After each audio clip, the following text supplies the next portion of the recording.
I tell this guy? Oh, hi. Time for the show, I guess. Time for another episode of Connect This. And I'm excited. We're going to dive into it. We got Angela Siefer here from NDIA, the National Digital Inclusion Alliance, where she is the executive director. We're going to talk about some digital equity type stuff on the show, but also have her talk about her opinions about Cox and Charter and other things. So we have Travis Carter from USI Fiber. Welcome, Travis. Good day, Mr. Mitchell. How are things over on the other side of the river? They're chilly, and I'm loving it. We've had those storms come through and it dropped the temperatures down, and I think we have like 10 days of like below average weather. So I'm excited. Nice. Yeah, it's we had our summer 2 days. Yeah, well, it was awful. Doug Dawson's coming to us from North Carolina. Welcome, Doug, for CCG Consulting. And it's summer here. It's 85 degrees. So, yeah, it's nice. I like hot, so yes. Nope. Finally, we've got Kim coming in. Kim just joined us from a meeting where she's organizing a huge merger for a social media play, and they're going to be doing a TikTok TAC. So we're excited to see what happens there. Oh, is that what my meeting was about? Okay. Yeah. I didn't know. But I am glad to be here, and I love Angela. So welcome. I'm sorry that you have to be a part of this, though. Angela volunteered. Community is important at this moment in time, Kim. That's fair. You know, this is probably the best part of her week. So.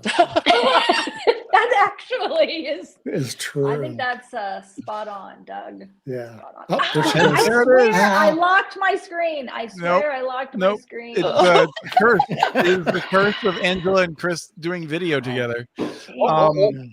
I'm guessing fans that you're going to see more of this. If you have vertigo, I recommend taking your pills and coming back because it's going to be a live one.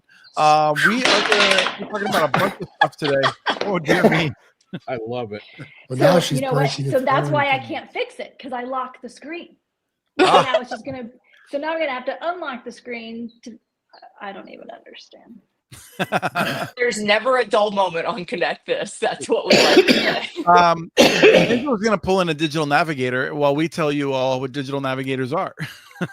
Today this is going to be known as the screen show. Yeah, so very good. We're going to talk a little bit about what's going on in different markets related to broadband pretty quickly. We'll talk a little bit about what we've learned about BEAD lately. Charter and Cox apparently joining forces. And I got a question about Starlink, the FCC. Actually not the FCC, but Congress is looking at killing the E-rate hotspots that the FCC created a couple years ago.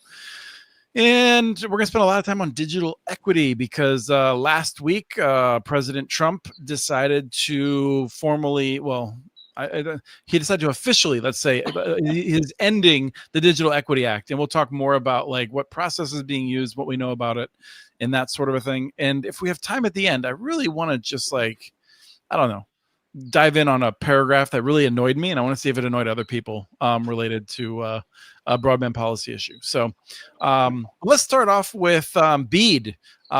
We found out that we're not going to know much about BEAD until June, and by June they mean July, apparently. So we can put that to rest briefly, but basically everything is still paused. We still don't know when Ariel Roth is going to be the administrator of NTIA. We do know that she will have less to do now that the Digital Equity Act has been canceled. True fact. Again, we'll get into later. Any thoughts quickly on BEAD being delayed still further? Is it a shock to anyone? Like, I mean, what's the news here? We could. This is almost ripe for a bet of the date it's going to be announced. Mm-hmm. I mean, I'm fascinated at the number of press releases I get from some of the ISPs and other folks, from Missouri, from Louisiana, places where they're basically like, look, we don't like Democrats at all. And we are so angry that our Democratic money that was supposed to come to us is not coming. And they are furious about being shut out by the Trump administration. So, yeah, I am surprised. The pressure is building the way that I thought it would.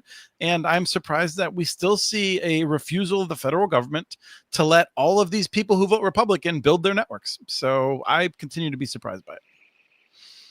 Hey, Travis, how many locations have been connected with BEAD so far? I'm trying to figure out, is BEAD still a thing or what? I'm assuming it's 0, right? It's Right, zero. it's 0 Hey, because how are the maps, Mitchell? Let's talk about the maps. That'll get them going. we can talk about the maps. I will say, Travis, you've officially lost the bet on Starlink, I'm afraid. But Starship, right? Starship, yes. All right, that's right. everyone, take note. In 114 episodes, this is the first bet I lost. So do I owe you chicken wings, Mitchell? Yeah, absolutely. I don't know if Absolutely. that's You have possible. to- I mean, maybe I've just come down to owing you 96 rounds rather than 97 rounds. Okay, so it's 12 to 1 right now in my favor. So congratulations. So we will see. I mean, I think that by the next time we have a show, they should have launched. There's a launch date, I think, for the 21st or so. It's close. I think the issues they were facing were obviously more challenging, but I'm excited for the next launch. I think they're going to find they're still more challenging. Oh, of course. Yeah. So moving quickly through then, the Charter and Cox, I did not, I mean, it's not surprising at all, but pretty big deal. Can we back up for a second, Doug, and tell us, was Charter already buying Liberty Media? And what is Yes. Liberty Media? So before even they decided to buy Cox, what were they buying? They're like the 8th biggest cable company. So, I mean, they're around. So, you know, they What are got the less than brands that. under Liberty? I'll come back to that. I'm just, Okay. I know But it, but it's just it's not like Cable Yes. One. I just saw Cable One No. basically is in risk of being, I mean, it's just Cable One is falling apart. So not Right. surprising there, but interesting rapid movements in the cable space. We've also seen 3 municipal cable systems privatized fairly recently. And so the whole, like, things fail slowly and then fast. We might be getting into the sort of fast consolidation and changes in the cable space. I think, Doug, is that right? yeah, once Cox is gone, I mean, who's going to be left? Who's going to be buying MediaCom? I mean, it goes downhill to small companies very fast from here. Yeah. What do you think happens? Do you think we come out of this with one cable company pretty soon, or we gonna have 2? There was an interesting discussions a year ago of Cox and Charter. I mean, Comcast and Charter merging. So it's possible that we could end up. Wouldn't that be something? One monstrous cable company, huh? Something, yes, it would be something. Travis, I felt like you were surprised. Maybe you didn't read the cable industry newspaper this morning. Were you surprised by the announcement? I have absolutely no opinion whatsoever. So it was new news when we started this. Is it good, bad, or indifferent? I don't know. The headline I saw is the theory is to band together to compete against fiber and streaming. So not sure if that'll be effective or not, but I'm neutral on the topic since I'm not educated on it. Is there any news behind this though? Really? Like, because we knew these were going to come. I think it's just who's merging is more of the discussion than anything else. Because we knew the M&As were coming. We've been talking about this for a while. I think it's more surprising it's Charter and Cox combining more than that we're seeing more mergers happen. But I do agree Yeah. with Travis.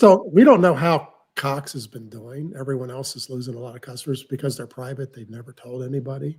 So maybe they've been getting hit hard.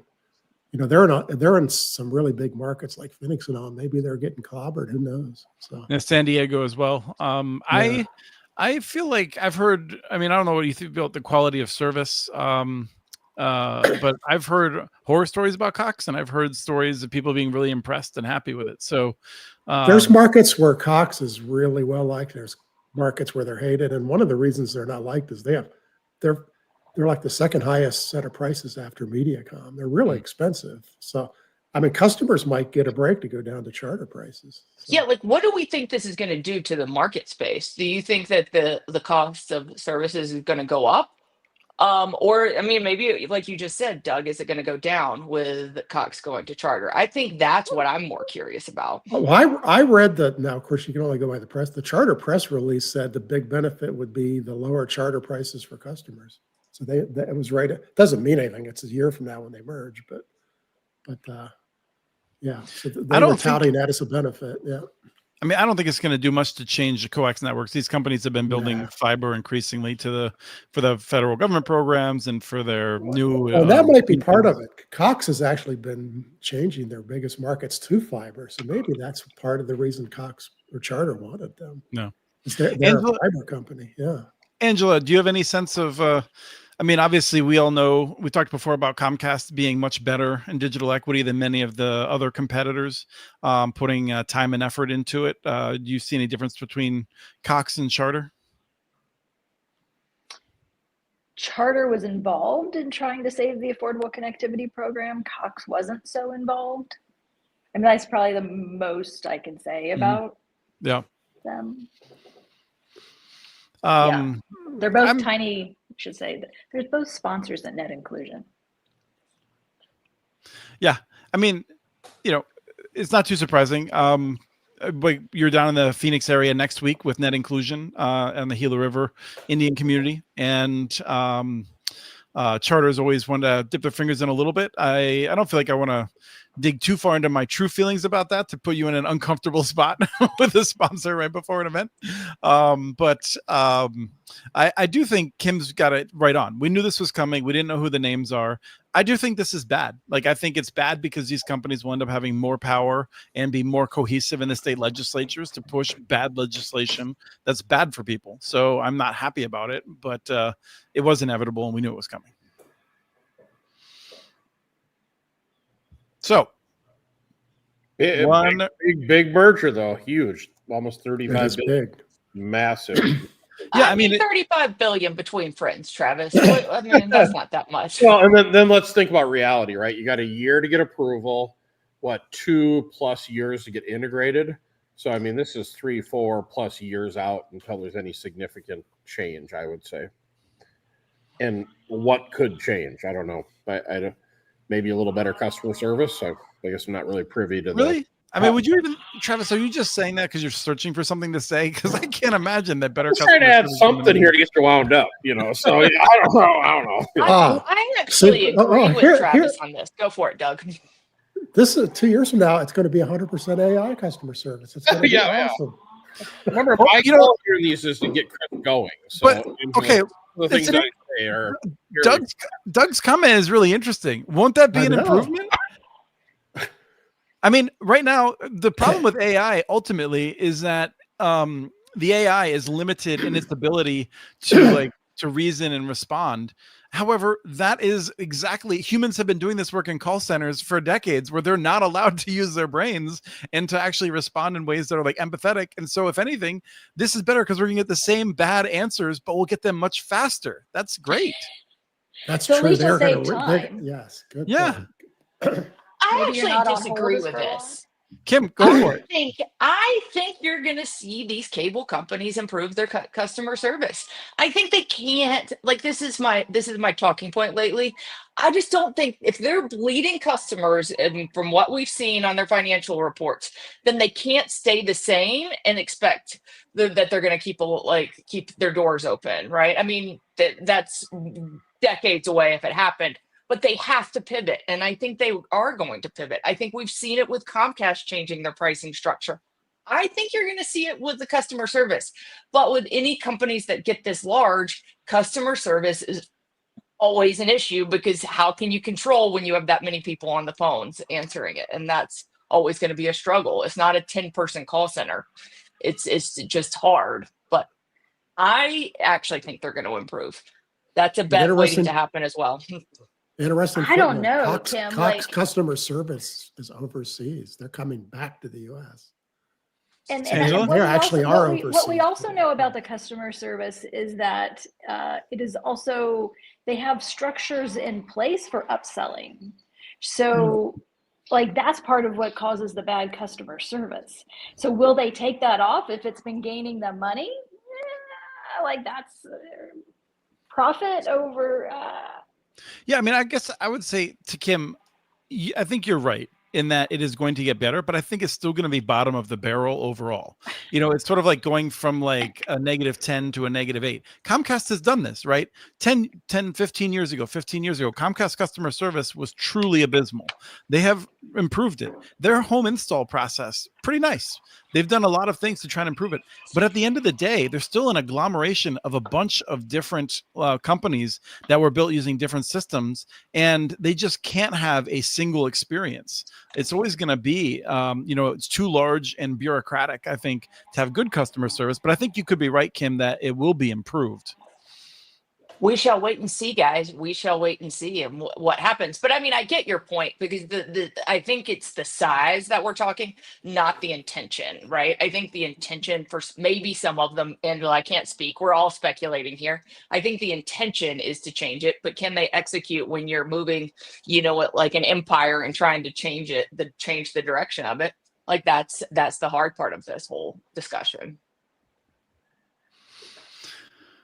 There's two other topics here before we dive into the big topic of digital equity. I'm going to do Starlink first because the second one leads us into it more with the hotspots. So, Travis, I was having a discussion with some folks yesterday or on Wednesday. You would have enjoyed it. I was getting a little hot around the collar unnecessarily. And because we were talking about how there's been news that I think, I might get the number wrong. Starlink is, I think, considering like a bid of like $4,000 to $5,000 per customer in a number of states. I think was some news that broke. Doug, is that right number right? Oh, I'm sure they're going to get as much as they can. Yeah. And I was just saying, like, I think that, from the perspective of anyone trying to evaluate that, if Starlink came out and said we need $10 per premise for BEAD to work for us, we would be like, okay, that's fine. And if they said we need $5,000 per premise, we'd be in no position to argue. Like, it's sort of like whatever number that they want to come up with, I think they'll be able to justify, which to me is like a sign that like we should absolutely not be subsidizing them, and they shouldn't be eligible for this program at all. So, Travis, you're the Elon defender. I wanted to give you a chance to come at me, bro. So why would they not be eligible? Well, for one thing, it's not clear they can actually deliver the speeds over time. But my argument would be the point of this program is to spend billions of U.S. taxpayer dollars to get internet access to places where it is not. And every place that will get Starlink already has Starlink. So what are we paying for exactly? Valid point. So if that's the case, why go through the program to begin with? Because they're about to get $4,000 windfall. That means we're paying the first 4 years of the customer fees, but yet they're also going to charge the customer. No, but I guess fundamentally then ask yourself, and again, I'm kind of winging this, so take it for what it's worth. But if Starlink's already there, why bother with BEAD at all? Well, I think that's a good argument. So, in the sense that like that has come up, I would say because Starlink is not good enough, and I think we can argue that some people like you, I think Travis, have a higher hope of where it will be in coming years than I do. But I think because we would like to get higher quality networks out to everyone, we were all dubious that we could get fiber out to people at reasonable cost. We've had people on the show who were talking about how we needed to do fixed wireless to make sure that we stretched the dollar more.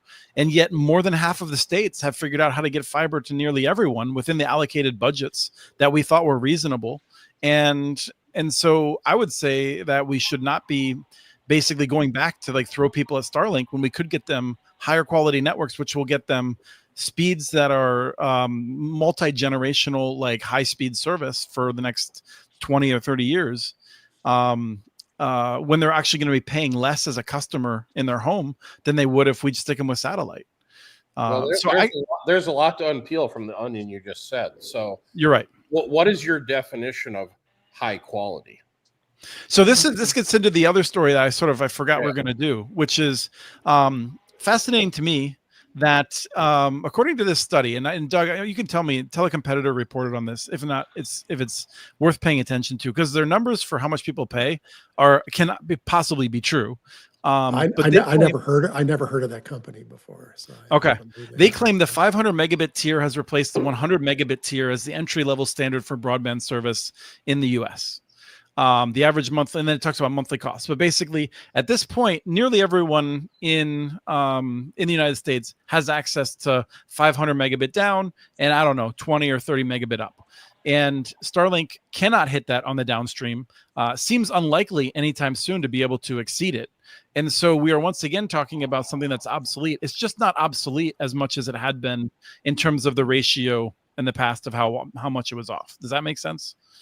Yeah, the cable companies all offer 300 as the starting. So I don't know where they came up with 500, and that's, let's face it, most customers are still cable customers. Right. Now, interestingly, the FWA, which is gaining all the new customers, is not doing 300 or 500. It's doing 100 to 200 for 90% of the customers. So I guess a lot of people think that's adequate today. I wonder. So you're saying, do you think that people are switching from cable to 100 megabit fixed wireless access to get it for $35 a month? Yes, I think they are. That's Okay. why Charter and Comcast are losing customers. I believe so. Yeah. So Travis, does this? So my argument fundamentally is just that I think the only reason that the federal government gives Elon money is because he put $250 million into the president's pocket. I can't imagine any other reason why it would make sense to take states that were given a budget, came up with a way to get high quality services out to everyone, and then to tell all those people, sorry, you're going to get service that's like much slower and it's going to be much more expensive to you at the point of sale. Yeah, but if you had a $250 million sponsor of Connect This, you would be saying nice things about them. I wouldn't be saying anything. Sean and Ryan would be running the show. Do we think we would get Connect This swag if he got a $250 million influx? I would of retire stuff? and do nothing but shirts. We would actually get our T-shirts. That's Okay. Just But asking. take the political side out of it, and let's just talk about serving customers, which basically what you're saying is we have a very high quality network that is up and running today and can service customers today. No, if you're talking about Starlink, I would not accept that premise. No, can I offer? Have you ever used it? Yes. In North Carolina, when the hurricanes hit, there were digital inclusion programs that were like, yes, Starlink, we need Starlink. This is just really going That's to all right. We drive can still me hear you. insane. Okay, so there were digital inclusion programs that were like, yes, great, Starlink, because people don't have any service. Like the hurricanes took everything out. And so then they distributed all the devices for Starlink, and people were super excited. But as more and more people got the devices, then it was on overload, and then it was barely useful because there were too many folks. Like it's not, Starlink can't handle certain numbers in different areas. It really depends upon where the satellites are. Me, who's the least technical person in this room. But I think my point being, it can't solve our problems of the lack of connectivity. They would actually need investment. But then do we really want our skies to be completely full of satellites? So Travis, I guess, so I would build on what Angela said, to be clear. So I 100% agree with what Angela said. I think that's one of the concerns. I think Starlink is a technical marvel. It is really important that we have it for a lot of applications, and it's better than 4G. I think you've shown that it is better than any other satellite technology, but it is not a replacement for a high quality connection. And that's where I would draw that line. Right. And I never disagreed with that. I think it's a tiered technology approach. You know, in the town centers or in the areas of high density, nothing's going to beat fiber. But if you have one farm way out in the middle of nowhere, Starlink is an amazing solution. Right. And so the argument, I feel like, is we didn't have the evidence before. And then you could say that you don't think we still have the evidence, but we now have a rough sense of what it costs to get fiber out to like 90% of the people. In some states, 75%, in some states, 60%, but in a lot of states, more than 80% of the people. We know how much it costs for fiber, and it costs about as much as we allocated those states to be able to spend. And so I don't know why we have to have this discussion. And so you said you want to keep the politics out of it. The only reason we're having this discussion is because of the politics. I mean, Louisiana would have connected someone, and then I would be able to throw that in your face to say that, Travis, after all of these years, there's 5 people who have been connected. Well, but I don't know if we really have, because the one thing I've never heard through this BEAD program, it's always the CapEx. I've never heard a good model. What is the OpEx? Because nobody really talks about what it costs to service a farm that's 30 miles from your demarcation point. We've never heard how that's going to Oh, work. well, but okay, you haven't heard that, and that's fine. Like, I mean, I'll say that, like, I'm deeply frustrated with the inability of the media to report intelligently on this stuff to where you or I would hear about it more regularly. But the companies that are bidding on this already run those fiber networks and handle the OpEx. Go ahead, Doug. I have a couple hundred clients who work in that environment. They do just fine. Now, what they don't do is they don't do the same thing you can do, Travis.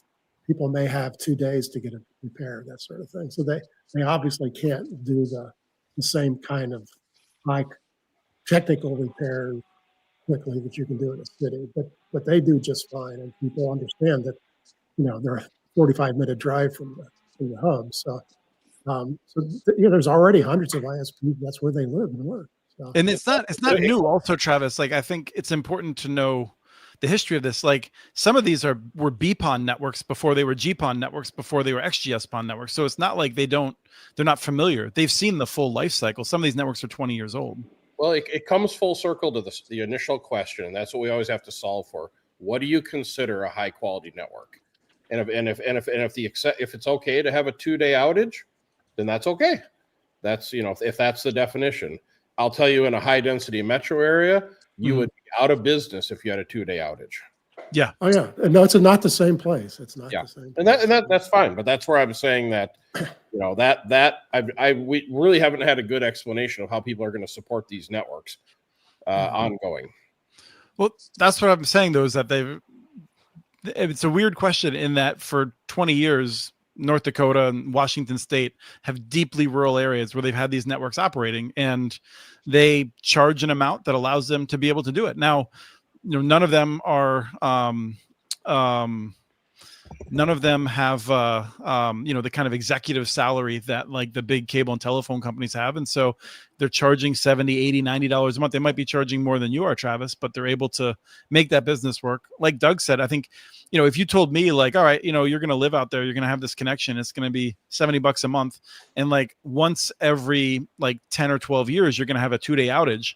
I would say, all right, I can probably live with that. On the other hand, you have a service where you really can't know from day to day what the performance is going to be. It's a bigger problem. So, I feel like there's empirical evidence out there that these things are going to work out. Kim, you look like you've been waiting to get in.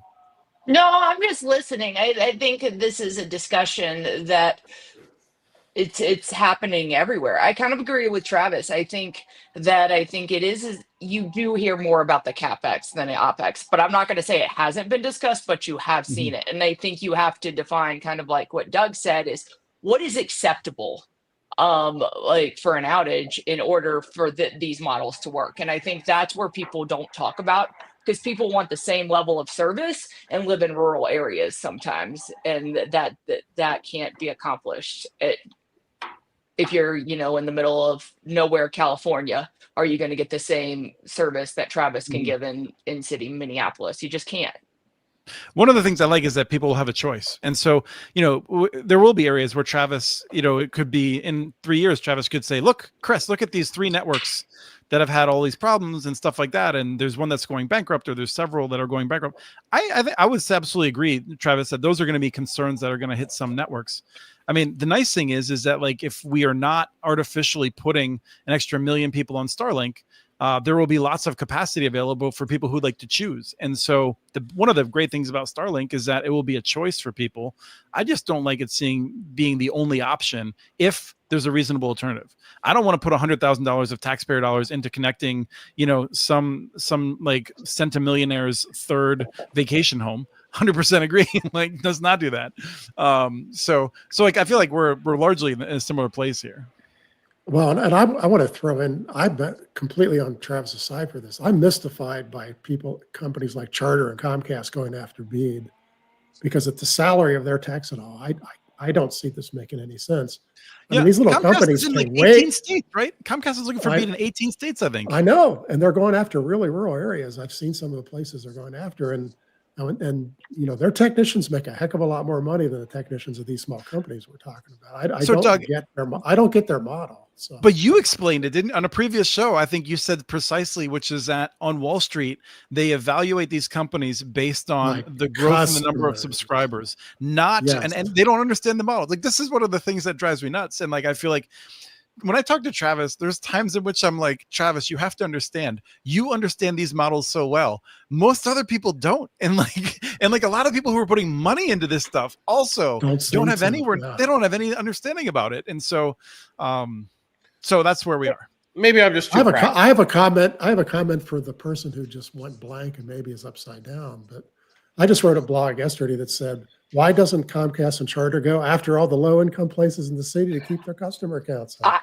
I was actually going to mention that because I actually read your blog for once, Hey. Doug. I mean, look at me. But I thought it was an interesting take of if you need customers, go after the customers in those high density areas right now, then go after the rural ones because they seem to make more sense from a customer acquisition perspective than to go after like the one farm out there. But yeah, no, I thought that was a really interesting point that you made of, do they pivot their strategy to go after these urban areas that have been left behind? Well, I think And Charter what- was Which going to would be mean- talking about my blog today, but then they had bigger news to talk about. Angela. Going after those customers, though, would mean investing in broadband adoption. And Digital Equity Act just got smashed. So there's no federal dollars to go after. And will we keep the non-deployment funds in BEAD to be able to do that kind of work? Kind of unlikely. Yeah, I mean, Angela, I don't know if you have a sense. I think there's people in Comcast who are right now arguing, yes, let's go after this. Let's put together better programs. Let's build on Internet Essentials. Let's do more. Right. They have a challenge externally, I think, in terms of negative brand, feeling among a lot of those populations. I think they also internally have an argument about debt forgiveness, which is that there's people within the company who are saying, if we start forgiving more people's debt and allow them to come back onto these programs, we are going to encourage people to not pay their bills anymore. And I'm sure that's an internal discussion that's happening. Yeah. Oh, that's. But I'm not 100% even an suggesting internal they go discussion. after single family homes. They go after all the 10 million people who live in apartment complexes. Right. The landlord will sign a 10 or 20 year contract 100%. for cheap price. Okay. So when people don't have home internet access, schools have started stepping in part. This is something that I feel like the previous FCC chair, Jessica Rosenworcel, did not go nearly far enough, but she did aim to use the FCC's power to that headline is one that I wrote. Don't blame Rye. The FCC is not killing E-rate hotspots. Congress is looking to do that, and I was writing that while I was tired last night. So the headline was wrong. But E-rate is a program that benefits schools, and the FCC said there's all kinds of problems within the schools that results from kids not being able to do homework or access educational materials outside of the schools. To which a number of people, Ted Cruz and others, leading the fight, saying this is ridiculous. You're going to give kids access to internet, and they're going to do things with it that we don't approve of. And this is not a school. It exceeds the congressional mandate of where we use E-rate. And so there's been a fight about it, and it looks like Congress will likely vote to kill this program from the Federal Communications Commission. And so, Doug, before we dig into the merits of this, you quoted a great study from Michigan State University's Quello Center, and I wasn't sure if you had that handy like I do in front of me to like just remind people why home internet access is important for students. Yeah, that study was done in such a way that it eliminated race, incomes, all those sort of things. And so it just looked at the benefit of broadband. Kids who have computers at home, by the 11th grade, if they don't have a computer at home, they were 3 to 4 years behind in digital skills compared to other students. They were almost a full point lower in grade point average, and they were very unlikely to go to college. I mean, having a computer at home is a big deal. And so, and to have a computer at home, you got to have broadband. So, I do want to say, Chris, you got the headline right. The FCC wants to kill this, but as long as they have 2 Democrats and 2 Republicans, they can't get rid of it. Otherwise, Congress would Well- not have stepped in here. So Yes, although one last fun piece of arcana that Travis always loves when I bring this stuff up. If Congress kills this via the Congressional Review Act, the Federal Communications Commission can never do it again. Whereas if Brendan Carr were to do it, change the rule within the Yes. Federal Communications Commission, the next commission could do it again. But the Congressional Review Act is like no revival later, unless Congress acts. An agency can never do something like that again. But the silliest thing about this whole thing, the FCC didn't invent this. They got hundreds and hundreds and hundreds of school districts asking for it. Yeah, like almost every state took advantage of it. They were going, our students love this program and we don't really have the funding to keep doing it. Could you do that as part of E-rate? And they went, well, let's think about it. And they did it. This was a ground up swell. This wasn't. Yeah, and it's not a permanent solution. Like this was like No. something to give us a few years while we develop the programs, hopefully to get people connected. Angela, how are you been thinking about this? It's really started during the pandemic. That's when all the schools were giving out hotspots, and because that's when they really realized, oh, we didn't actually, some of them unfortunately didn't know that their students didn't have internet, and so that's when they figured it out. And then once all of these instructions like really moved online, my child's school is a good example. I have 2 older kids, computers were not a thing in school. They're in their 20s now. And lots of other schools already had at that point, but the school district did not. My youngest is going in to be a sophomore in high school, and computers are 100% how she does her homework. Everything is integrated in that. So if they were to not be addressing that kids have internet at home, right, then there's just kids who just simply cannot do their schoolwork.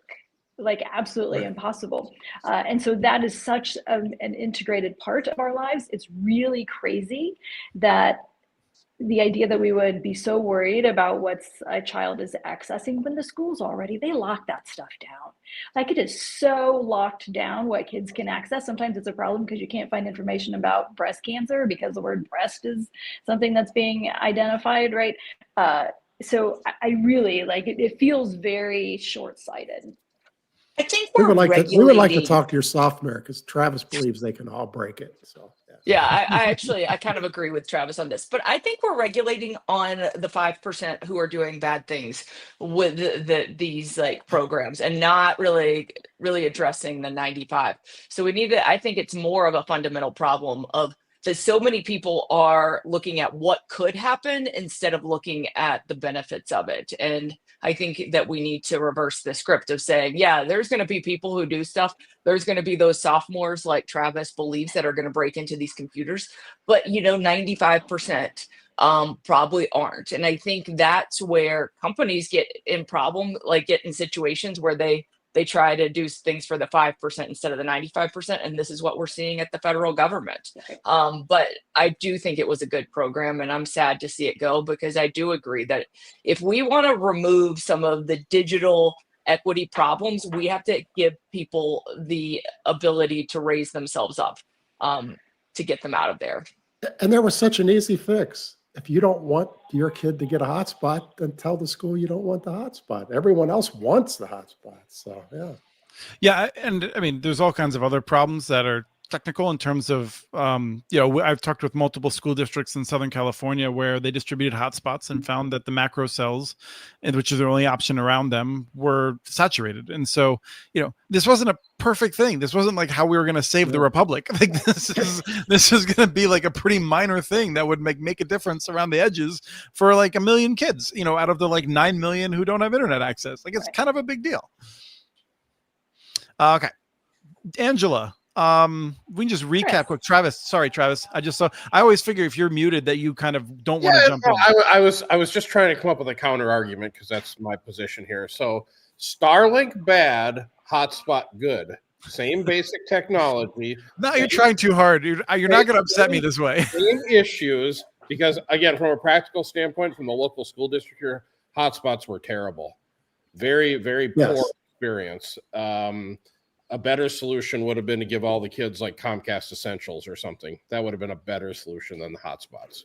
But That's not But, going to but now we don't have the affordable connectivity program, so we can't give them Comcast service, and we don't have the Digital Equity Act, so that can't fill any gaps either. We've really taken away all possibilities of addressing broadband adoption in the United States. And in fairness, I was a real fan of ACP. So if they bring that back, that was like the one program I thought was pretty darn good. So It was pretty darn good. Yeah. I'll say that when it comes to kids, there's a joke about what's his name, Friedman at the New York Times, and like half his columns are just about like some random cab conversation he had, and like who really knows how represented that is of anything. But we've done a couple of programs with different groups of kids, and I don't know the kids, but we've been working down in Texas in areas that are pretty low income, and we've been handed groups of kids that are often the ones that are at risk. They're ones that I think face a lot more challenges outside the schoolhouse. And in watching how they interacted over just a day and a half of activity with them, with the in this case iPad tablet devices is what I think they had. It certainly wasn't like anything with a keyboard. It wasn't a Chromebook. It was fascinating, and they were really into it. And like the ability to do like quizzes. Our colleague Jordan, who's more familiar with this, like we sort of figured out, we should do like quizzes, and the kids loved it. And like these are kids that are supposed to be like the troublemakers and things like that. And so I will say that like for all of these tools, we're talking about these topics for 5 or 10 minutes. There's all kinds of pluses or minuses, but I see these kids being very serious about being interested in things. And it's not just about them doing their homework. It's about them like going home and being like, I have a question about the world and I would like to know about it. And not necessarily about breast cancer, but about like how the internal combustion engine works, or like, any number of things. And we want to encourage that sort of growth, for these kids to have that. And so I was super inspired with the last batch of kids that we worked with. And I would say that what I saw in terms of their interaction with technology made me more hopeful and not less. And it really, for me, it did show the difference between kids that can get online in their own time and those who cannot. Like you're just so far behind if you're not able to get online. Well, I just want to also congratulate you, Chris, because you've had over 100 episodes with an entire panel of adolescents already. So, going back to one final topic, Chris, on that subject. The other thing, just some feedback again using my small sample size. Hotspots were easy for administrators to distribute to. Yes. It didn't require cabling in the homes or routers or anything. So it was really an easy solution, and I find that a lot of the technology people that were responsible for this took the easiest route they could. Yeah, and that's a real problem. Yep. And one that's really hard to resolve because people live in such different circumstances, and the costs. Most people don't even want to have anyone in their home for legitimate reasons, let alone for a reason that might not be as important to them. So, yeah, I think those are really good points, Travis. I mean, I don't want to just dismiss and ignore your other comment. I feel like the difference between a program to just try to give kids something, at a very low cost from an existing program versus the kind of trade-offs we're seeing with the last second changes in the BEAD program, I don't think it's super comparable from my point of view. Yeah, but if I was running an IT department at a school, I would do no different than big multi-dwelling units do. I'd go negotiate a bulk deal with the local provider and give the kids at least a high quality product. Well, so we want to deploy. We've talked about this in Far Texas, where they've done that, and Cleveland is doing that with the Digital C. We've had Joshua Edmonds on before. This is spreading, Travis, and so I think we are seeing more importance attached to it, and then more models. Doug, and then we got to get. Yeah, let's also not forget the other half of this program is libraries. Libraries. I mean, I've interviewed a couple hundred libraries, and they say this is almost the most popular thing they have now is to lend out these hotspots. And they don't have the funding for it. And they were very excited. And those go to adults. I mean, they're not giving them out to school kids. And they just can't keep them in stock fast enough for all the people who don't have broadband. And so, so they killed that too. I guess they don't want adults to go home and look at the wrong things on the internet, I guess. So, I think it's not killed yet. I think the House voted, but the Senate has not, or the Senate voted and the House. No, Senate voted. It's going to get killed. Yeah. The Digital Equity Act, a really important program for reasons we're about to discuss. But the quick TikTok of it is that last Thursday morning, President Trump announced on social media on the Truth Social. Thank you, Truth Social. He announced that the Digital Equity Act was unconstitutional and racist, and that he was ending it. That evening, Angela, along with Amy Huffman from NDIA, the policy director, came on Community Broadband Bits for an emergency show in which we dove into what we knew then. It was a great discussion. It's still valuable if people are interested in that. However, the next night, about 24 hours after, or 22 hours after we talked, perhaps, the NTIA sent out official notice to tons of people that were involved in the Digital Equity Act program that it was canceled. It offered a claim of justification as to why. And so then earlier this week, I talked with Jade Pyros about Jade Pyros, if you're there. Gotcha. We talked about other impacts and sort of bringing things up. Not a lot has changed since then. But Angela, what are the most important aspects of this that you want to highlight as we dive into the conversation? All 50 states, the territories, all created a digital equity or opportunity plan. I don't care what they're called. The idea was that there was a plan in all these places identifying who had access, who didn't have access, what the digital skill challenges were, if there were challenges with devices, how that was going to be addressed. This is amazing that we have these plans. This is like brand new in the United States. It's very awesome. But now we can't implement them. The states can't implement them.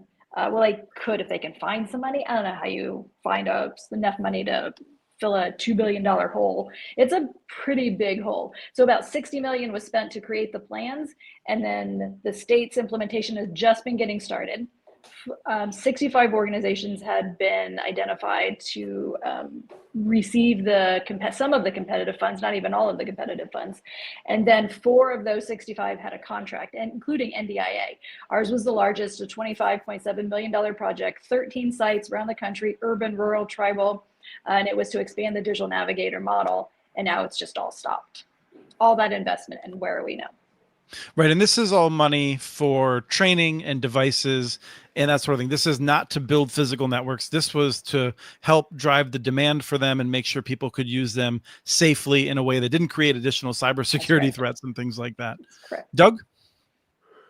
Yeah, I mean, the one in my neighborhood in Western North Carolina got killed. And this is on top of just having had the hurricane. It's just devastating to the folks out here. So it was going to be used to buy a lot of computers and training, and in this part of the world, that because there's been no broadband, there's an awful lot of people who don't know how to use it, and so it's just a shame to see this die. It was absolutely needed. So Kim, I don't know if you had any thoughts about the nature of it. I mean, the president and as well as Ted Cruz have argued that the fact that within the targeted groups that the program aimed to help, there's 8 covered populations. One of those involves characteristics that include race. And so on the basis of that, they have claimed that this program is unconstitutional. Now, I can claim things are unconstitutional. They can claim things are unconstitutional. Until the courts weigh in, typically we don't cancel programs because of that. Any thoughts on this process as it's rolled out? I mean, I think it's sad because I think there's a misconception out there in the public that everybody knows how to use computers. And I just don't think that people really understand that there's a lot of people who are digitally illiterate. And I do think we need some kind of programs to help people understand this technology. It's so funny. I laugh because I'm in this new role at my new company, right? And I'm doing a lot of PowerPoint presentations and I'm having to learn how to use PowerPoint again. And I knew about a computer, right? I know how to do this. So just imagine somebody who's very intimidated by even just turning one on. How do we not have programs in whatever capacity to help people get more familiar to lift people out of systematic poverty? I think this is what we just don't really people just don't understand. And I think, to be honest with you, it's because they haven't met anybody. Like it's always this thing I say when I go out there and I'm like, broadband is an issue in this country. And people are like, they don't realize it when they have access to it. And I think that's the same thing we have here. If you don't know anybody who doesn't have a problem with it, then you don't think it's a problem. And that's just not the case. I think Travis, there's also that technology keeps changing. So like AI is a fabulous example. We need to teach AI literacy to everybody, youth, adults, everyone. So when you get those Google results up and the top result has you need to know how to read that and know when to trust it and when not to. Like, don't rely upon it for health information. That could really turn out badly for you. Like, people need to know that, but they don't, because we're not teaching AI literacy, just as we're not teaching digital literacy, which needs to occur for the whole population. I was going to ask Travis to bring you into the conversation if you wanted to take a wild guess as to which AI I use when I'm trying to figure something out in PowerPoint. Well, it'll be the most obscure one that nobody else uses. I think his is a slide. It's a slide rule. Yeah. You probably use the Dewey Decimal System, is my guess.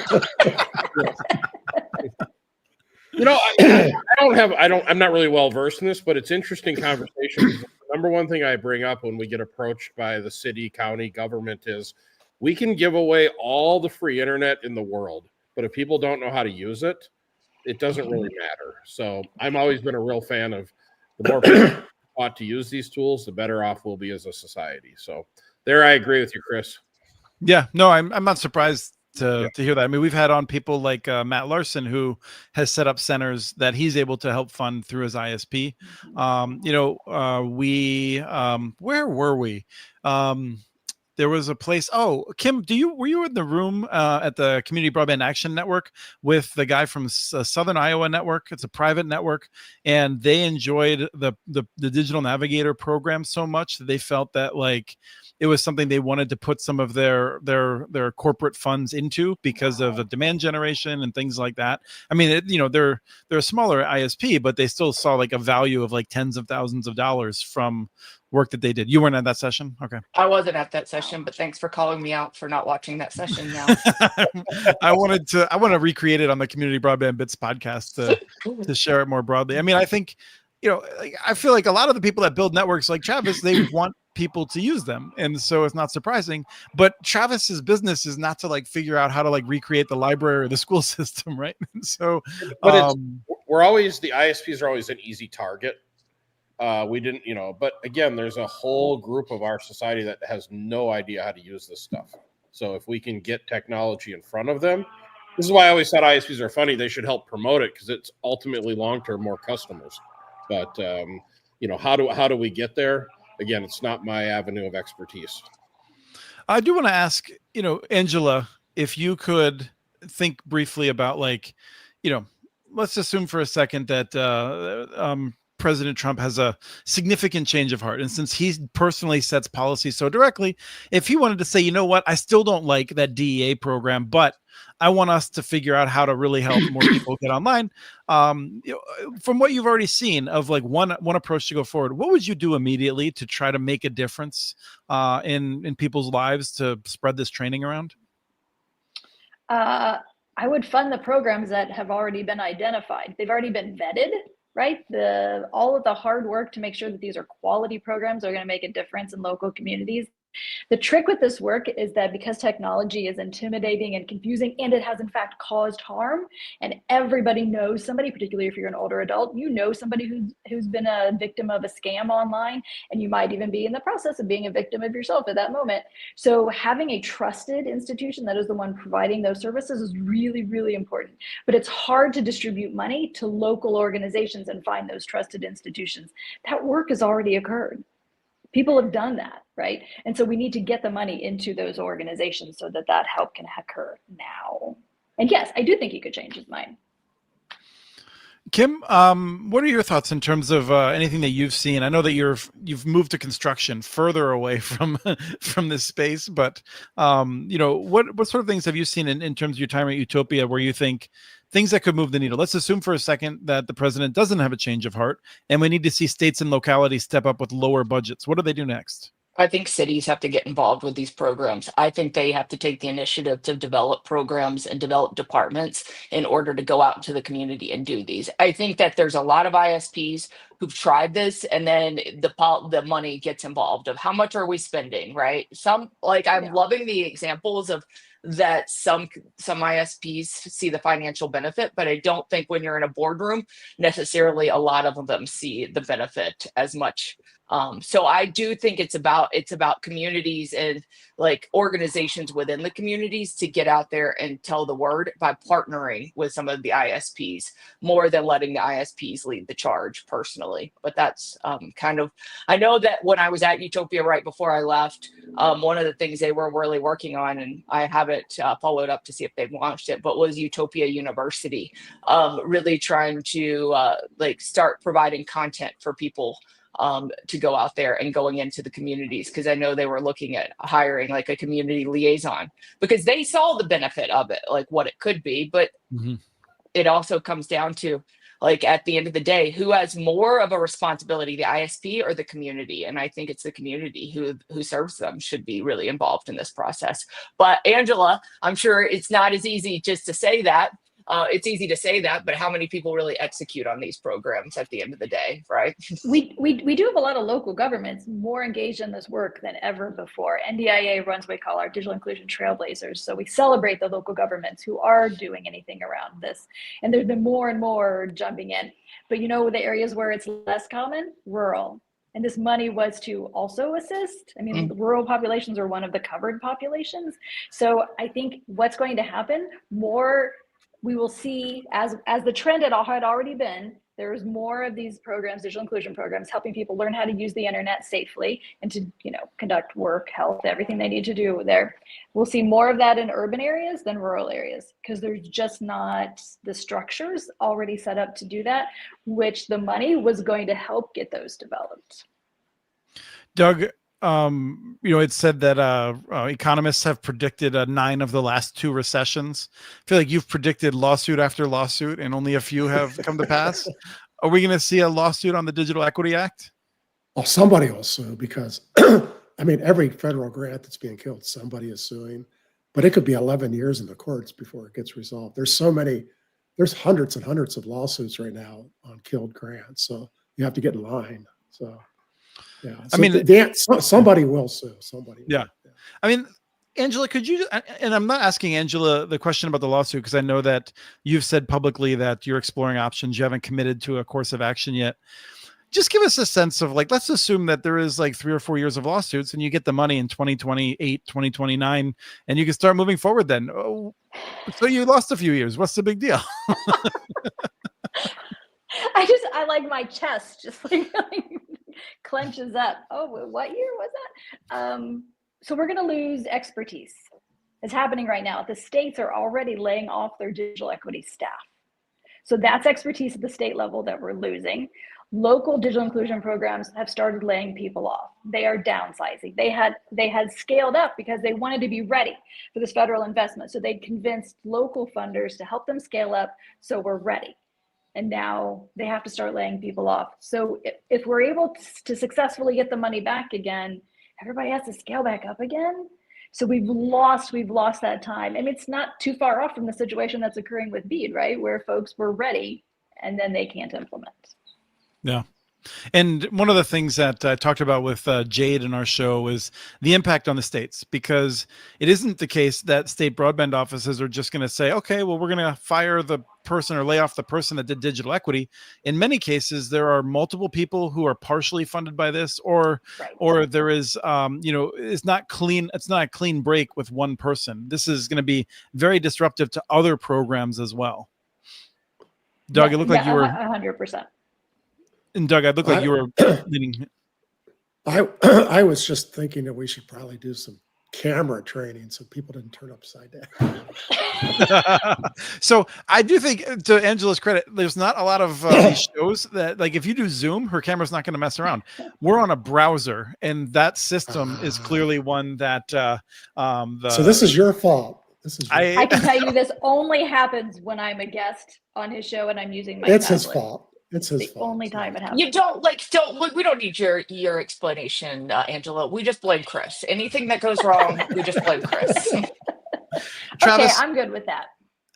Travis, one of the things that I've talked with Sasha Meinrath, another past guest, about is how we feel like people often look at these programs and they feel like maybe it's not a good use of taxpayer dollars. And to the extent that it might be, perhaps it's just because it's like a form of charity. Sasha has argued, and I strongly agree with him, that these are efforts to get people to learn how to use the internet safely. And that's something that actually result in much more benefits in terms of dollars for the community and the overall tax base than they cost. And so, as a person who tends to be the most skeptical about government investments, I'm just curious how you feel about that. No, I'm a fan of education wherever it's, but I don't often hear this. Well, the thing that comes to mind is it also puts a lot of onus on the person trying to learn as well. It isn't just pouring money into this whole program and assuming we're going to get results. We need to make sure we get to the right people that have the desire to learn. I mean, we've had a lot of people over the years we've talked to that, and it's hard for me to understand. They have no interest in the internet. They have no interest in email. They just simply don't, and they don't see the value of it. So if we can target those people that can improve their life, I'm a big fan of it. Can I tell you all a story that I heard just a couple days ago? I was visiting the Jewish Family Services, which is in Central Ohio, and they support new residents to their area. And one of those digital navigators there had been helping this woman named Diane, who's homebound. She did not know how to use technology, and her groceries were being delivered every week by government services and volunteers. When those folks didn't show up, she didn't have groceries. So she spent 6 months with this digital navigator, because this is time-consuming kind of work, and learned how to use a browser, how to be safe online, how to conduct e-commerce, and she's now able to order her groceries. Now she knows how to use the local grocery store app, and she's able to do that independently. She has an independence she didn't have before, and she eats regularly. So what does that do for her health, right? That improves her health because she is consistently eating. I thought that was a perfect example of why this work is important. And she gets to eat what she wants and not whatever the heck they bring her this week. So yes. That's a very good point, Doug. Yes. Yeah. Angela just made a key point there that I think people need to understand. This is not easy. I mean, there's a lot of work. Yeah. And you've got to have people that are interested in, learning it. It'd be like all of us trying to learn a foreign language. It's possible, but we got to put the time in. Oh boy, I don't think I could do that. But I think it's also like you have to put your ego aside. You imagine having to go to some place and be like, I don't know how to do this. Can you teach me when the rest of the world knows how to do this? Like that's hard to do for any of us, right? I mean, so I think that's another point that we have to address as well, that it's not embarrassing, that we're all in this together kind of mentality. We've learned from the digital navigators that one of the most important things that they're doing is providing that kind of, yes, you can do it. I know this is hard. No, it's okay. We'll repeat it 16 times. That's not a problem. And like really being like totally cool, totally chill, because folks can be like, oh, I'm so sorry. I'm making you say this again. No, it's fine. We'll just do it again. And so God bless those digital navigators, because I certainly could never be a teacher. I do not have the patience. So God bless those that can be like, yeah, it's cool. We'll just go over it a 14th time. It's no problem. Right. And I think this is where there is hope that this will not always be as costly. This is trash, but I agree with Travis. It's not an easy process, and people need someplace where they can go and ask follow-up questions and things like that. And I know that NDIA is digging into AI to figure out how to use it appropriately to help deal with that. Because, I mean, I will say, to argue against what you do, Angela, is that we could solve every problem on earth if we could have a person work with another person one-on-one for 6 months, right? Like that's not even a question. The question is like, how do we set things up so we can do it with an appropriate amount of resources? And we have some hope that AI will help fill in a lot of gaps. I want to give you a story about how this works. I'm going to go back 25 years. Very first Community Connect grants. They came out and they had a very large piece of this. So if you put one of these in, you actually had to put in your community, you had to build a computer lab, put in computers, and you had to put a full-time trainer there. And so that was a big part of the grant. And so I helped a little telco in Mississippi. It was a telco. He wanted to put DSL in, and nobody wanted it because nobody knew how to use the internet. Nobody had a computer. They put this lab in, 12 seats. They needed 40 seats because everybody in town, and that's about the entire population, came down every night, learned how to use computers. And by 2 years later, they were all buying DSL. But they would never have done that if they didn't have this training, because they simply had never been exposed to it. And it was just, and I went to that lab once or twice. It was amazing how these folks were. I mean, and just like today, the kids were teaching the adults real quickly. I mean, it was just awesome to watch. But you have to make the effort. So, yeah, it works. Yeah, and sometimes changing circumstances result in a changing calculus for decision making, which is to say that you live in an area, in a rural area, and the clinic or the hospital closes, and suddenly your access to your doctors, your new doctors, may depend on you being able to access the internet. And so suddenly you're like, wow, I didn't want to have to do this, but now here I am, and it's more important to me. Or the grandkids move away, and you still want to have a relationship with them. And this is the one that, I mean, I feel like, I think actually today is Mental Health Awareness Day, I think. And one of the things that we'd heard when we did some research on this years ago from a doctor in Nebraska was that people who are diagnosed with seniors who are on Medicare, who are diagnosed with depression, cost the system twice as much in medical bills. And the ability to use these networks to be in contact and to like have a social life, can be very significant and result in a lot of benefits that actually save us taxpayer dollars, even ignoring just the fact that we want people to lead higher quality lives. So with that, I want to go into our last item. Any last thoughts, Angela, before we turn off the digital equity discussion? Thanks for paying attention to the issue, Chris and everyone. I really appreciate it. I would like to use a different phrase than turn it off.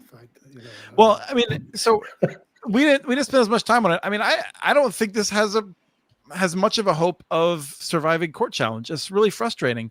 It's entirely possible that the courts would agree that one part of this act is unconstitutional. I don't think that's accurate, but like the courts could find that, and they would just say, okay, out of the 8 different ways to classify people, you now have 7. You can't use the one, and that's the way it would. Can I actually say, Chris? I don't think that's the issue. I think it's that did Trump actually have the authority to cancel a program that Congress had chosen to fund in a bipartisan manner, even. No, and that's the lawsuit. That's exactly right, Doug. Yeah. Right. And I'm saying that we have to center it. So you're right, Angela. Let me just wrap up by saying that I've heard in anecdotal reports of Republican governors who are pretty upset by this, which frankly I was a little bit surprised by. but have they said this publicly? No. If somebody hears of one, let me know. But they're aware that they're losing out on this, and it's going to hurt veterans, and it's going to hurt, like all kinds of people. It's not just, the kinds of people that they may not be focused on investing in. So this is something that I hope will work its way out, and people still can make a difference. Like raising a ruckus is the sort of thing. I mean, because the executive branch doesn't have the authority to just cancel this, means that if they change their mind, they could just start the program up again pretty soon, because 100%. It's still a valid constitutional program. So. Yes, they totally could. And I would say it even meets their needs and their priorities. Do you remember the EO that came out around K-12 and AI literacy? This could we could address AI literacy. NDI is doing it now with some of our affiliates, and some of our affiliates are doing it on their own. So I think they saw a few things moved really quickly because they got a big splash from it, but they could totally come back and be like, oh, actually, this does meet our needs. I failed to show us the peekaboo at the beginning of the time, but I want to ask Travis about a different old thing, which I'm sure Doug remembers. And Kim, you might be too young to remember this, but Travis, do you remember the Exa flood? I feel so special that you said I was too young for something. Thank you. Thank you, Chris. Okay, keep going. Do you remember the Exa flood, Travis? The discussions around that, perhaps 15 years ago? I do not. Educate me. Doug, do you remember the Exa flood? It's so far remote in my head that I remember the term, but I don't remember it anymore now. All right. Well, this comes straight from it. And this is a recent piece. Travis, did you see the paragraph in the email that I sent you? It starts, exploding internet traffic strains broadband providers globally, making it hard to recover network investment costs. Travis, do you feel that exploding internet traffic is straining your ISP? No, that's what we do. Yeah. Right. I would actually say for the first time in the 30 years we've been doing this, technology is advanced so much that it's far exceeding the bandwidth requirements right now. I think we're on the other end of the thing. So Right. Yeah. Sorry, can you be more clear? You're saying that you are able to add capacity faster than people are able to use it. Exactly. There is no technical hurdles anymore to adding capacity. Yes, Now, there are. They are that called wasn't true Wall Street. 15 years. They're called Wall Street analysts. Go ahead, Doug.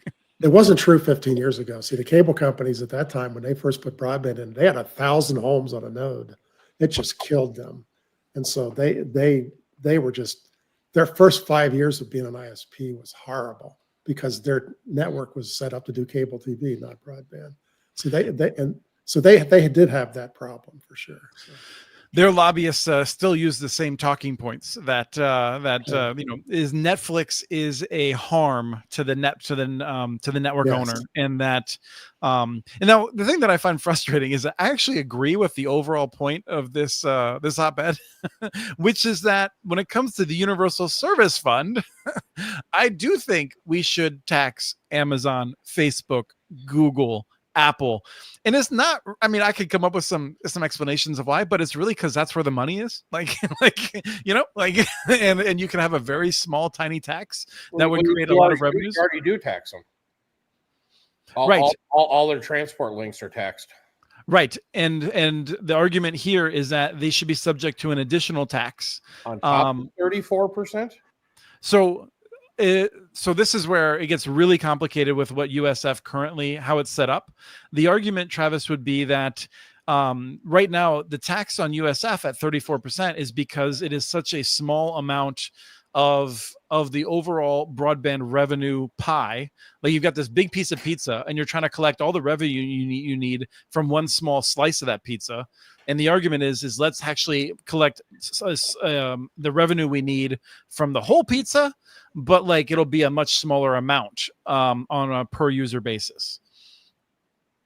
Does that make sense? Or a per ISP basis? If there are more places paying in, then the percentage can get really, really tiny rather than having a very limited number of entities paying in. Right. So Travis, imagine for a second, if like we're trying to raise revenue to pay for roads, and we decided we were only going to tax like blue Corvettes, and we were like, you know what we should do is we should actually tax all cars at a small amount, and that would be a better approach. And so you might say, well, that's a new tax. Yes, it is. However, it's arguably more rational and actually would have a smaller impact on each individual player. And what would you like to spend this tax money on? So this is for the Universal Service Fund, which is the program to deal with the high operating cost in the areas that you identified earlier. Although these are typically not the BEAD networks. These are the networks where there's already stuff that was constructed, usually by the small cooperatives and the family-owned telephone companies that are operating and have a operating cost subsidy from the federal government. As well as E-Rate and the Lifeline program and all of the four main services within the Universal Service Fund. And rural health. Right, that's the last one. Well, I don't know. I guess to me, if 35% seems to be ample, and if you can't make the program work within 35%, I feel like, but it's 35% on blue Corvettes. It's not 35% on all cars. That's my point, is that like we're at a point where it's crazy to keep taxing blue Corvettes, and we need to it made sense back in a time when like the only thing you could order was like a red Corvette, a blue Corvette, or like a green Camaro. I don't know. And like, but now there's like all these other things, and like we're like still taxing blue Corvettes, and it's like, you know what? We just need to retire the tax on blue Corvettes and focus on a more rational tax. That's the argument. All right. I don't know why. Why don't you like blue Corvettes? I don't know. Yeah, I'm a little concerned by Travis. that. Doug, Have you seen a Corvette?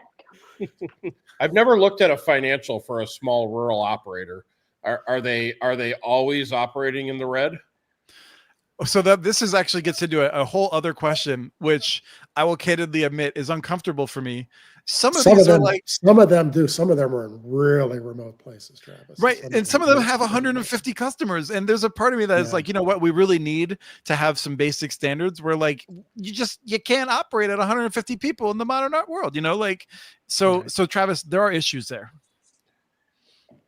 Okay. Again, I'm not familiar with all the financial breakdown of the different operators. I guess my point is if you're an ISP only, you're not providing, linear content, which is very expensive to provide.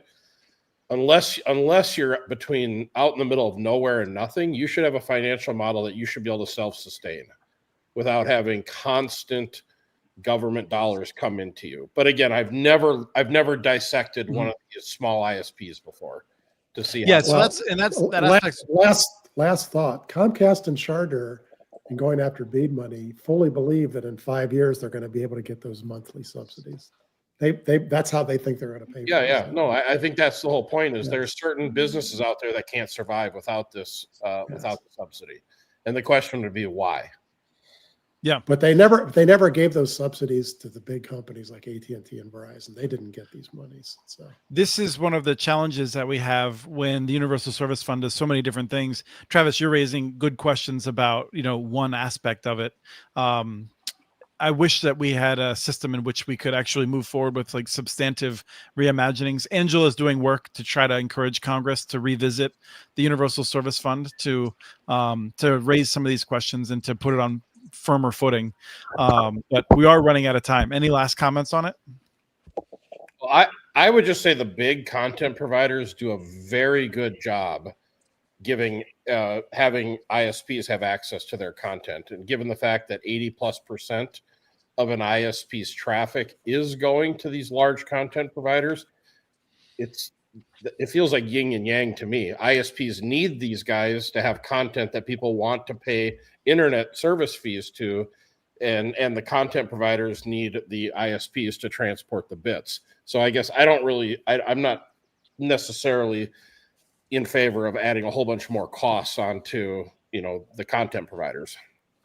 And, I agree to some extent. I mean, I was very honest about the reason why I would support a small tax on them.